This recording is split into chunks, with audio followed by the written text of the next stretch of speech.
Hi everyone, your local hipster here, and it's time for a review of the new Sydney Lee album, What's Tonight to Eternity. Sydney Lee is a band spearheaded by Patrick Flegel, if I'm pronouncing that correctly, formed in 2012 after the breakup of their former band Women, which was unexpected and unfortunate due to the passing of one of the band members. One of the band members for Women, Matt Flegel, actually went on to form his own band titled Viet Cong, and then that name changed to Preoccupations, dropping some really interesting post-punk albums under that own name, similar in vein to what Women were doing. However, Patrick went on their own little route. Now, I actually found that out after listening to this project in its entirety. After doing some research, I found out that Patrick, Matt, all in a band called Women, and I checked out their 2010 album Public Strain under the Women title, and I liked it. Through my precursory listens for that record, I thought it was a very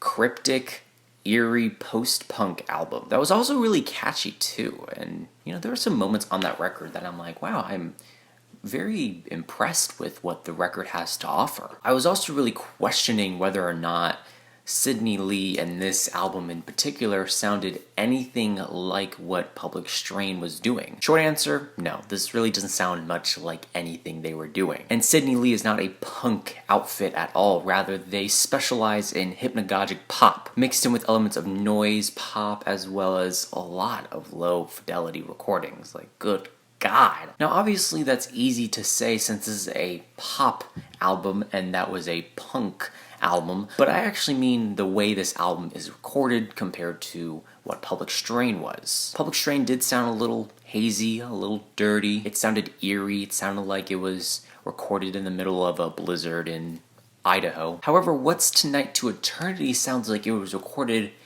in a very small brick shack with practically no acoustics and none of that padding stuff. Going into this album, I heard a couple of the singles leading up to this thing, and I thought, okay, this seems interesting.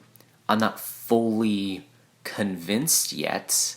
I also felt like the song Heavy Metal, one of the singles for this album, needed to be heard in the context of this record. I really checked this out only because I was curious, it was getting a lot of attention. So after listening to this 9-track, 42-minute album multiple times, I'm kind of at a loss, really. And to kind of spoil my thoughts for this album, I really don't like it. And initially I was going to just do a album review catch-up on this project, but I don't think I could even boil my thoughts down to a certain time frame. Because if I really have to talk about why I don't like this album, I'm gonna have to do a review on it. What I can describe about this album, that at least I can discern from this album, is that there's a lot of lost potential on this record. For one, there's a lot of instruments worked into this album, no doubt, and I would love to hear them, but they're buried under a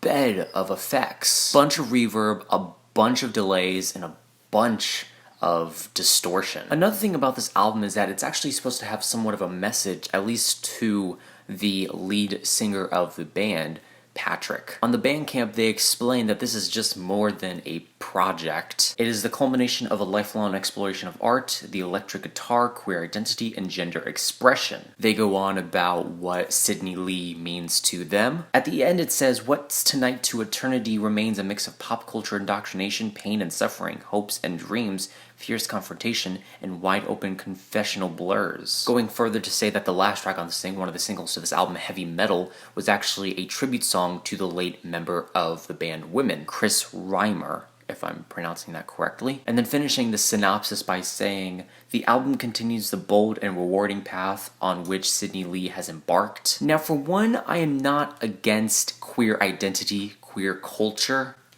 and I'm not going to bash either that or the late band member. I'm only talking about the album here. What the album means to one person is not what I'm talking about. I'm just talking about what the album means to me. And honestly, the meaning of this album is really blurry. It doesn't make any sense for me. Another thing I would like to point out is that I am not against harsh, noisy, or weird albums, or albums about pain and suffering.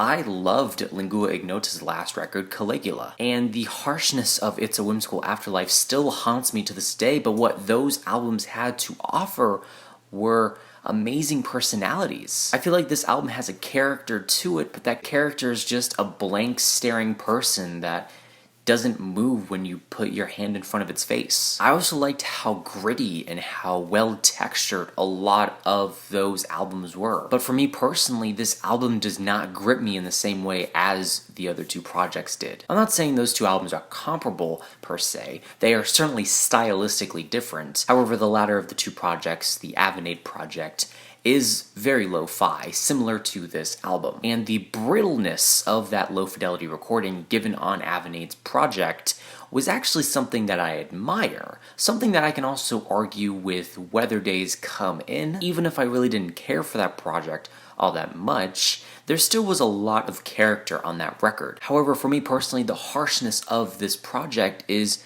not even contrasted with some beautiful highlights. It's just harsh, and then a very dreary musical passage. For example, one of the tracks on here, one of my least favorite tracks on this record, I Want You to Suffer, starts off with a very eerie string picking moment. Not too entirely sure what that instrument is, but then we get these hard as hell, ear-piercing synth stabs that scare me every time kind of introduce themselves. The vocals are really the only nice thing on this entire song, and I would even go as far as to say they're probably the best thing on this record. But as the song progresses, the instruments just get louder, more distorted, more fuzzy. Everything starts to become closer together in sound to the point where I can barely discern what's doing what. There are drums in there, there's a synth lead, there's distortion, there's reverb, there's a lot of reverb actually. But this all comes together to this really blobby, noisy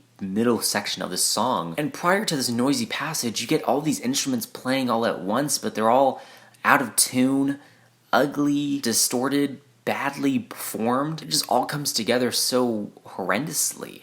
And if it is a play on words, or a play on sound rather, and kind of funny, I Want You to Suffer, it doesn't make any sense because the rest of this album has the same sound. The transition to the next musical passage on this track is more eerie, more sinister, but it's also very quiet. And then it just fades out. It fades out after doing nothing. The track The Limit, which is kind of a highlight on this record, I guess, but it feels like it started recording in the middle of a song. Even at 4 minutes, this track feels like it doesn't start and it doesn't finish. The closest thing I get to enjoyment on this record is the shortest song, the title track on this thing, which has these very farty synth notes, which that's a compliment, I swear. And then there are some synth stabs introduced similar to the track I Want You to Suffer, except they're not as harsh. This is a completely instrumental cut that seems longer than it actually is, and it actually feels like a song instead of just incoherent noise mixed with one another. Even if it doesn't lead to anything on this track, it still feels like a nice breath of fresh air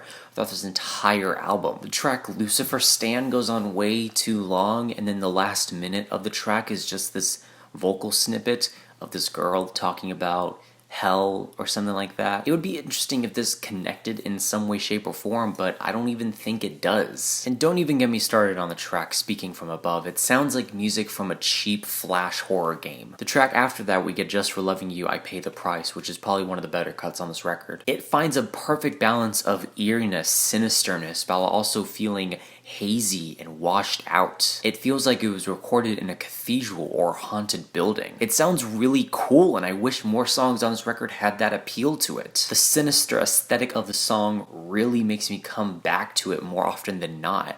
It is really the highlight of this record. Then the track Heavy Metal comes in, and again, I don't really want to talk too much about this song. It was dedicated to the late band member of Women. I would say it tries its best to do what the other songs on this album were doing, but there's so much reverb, so much distortion, so much compression on this cut, it just seems so blech. It's also really harsh too, the noise on this song, and the noise on this entire record for the most part extremely harsh, but with no direction. Extremely loud, but it's not countered with quiet. Or if it was countered with something, it would be countered with good melodies, interesting hooks, or interesting verses, but unfortunately I can't hear much of what Patrick has to say. As a whole, this record just does not appeal to me in the right way.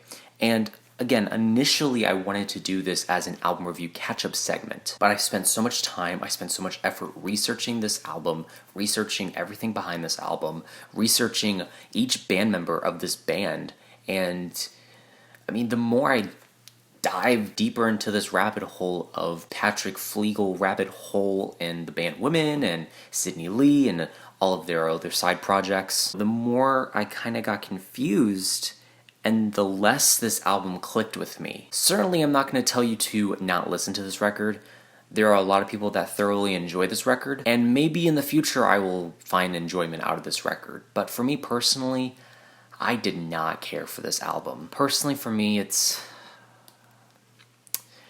a D+, honestly. I don't see the appeal, and maybe people can get into it, I don't know, but I'm not one of them.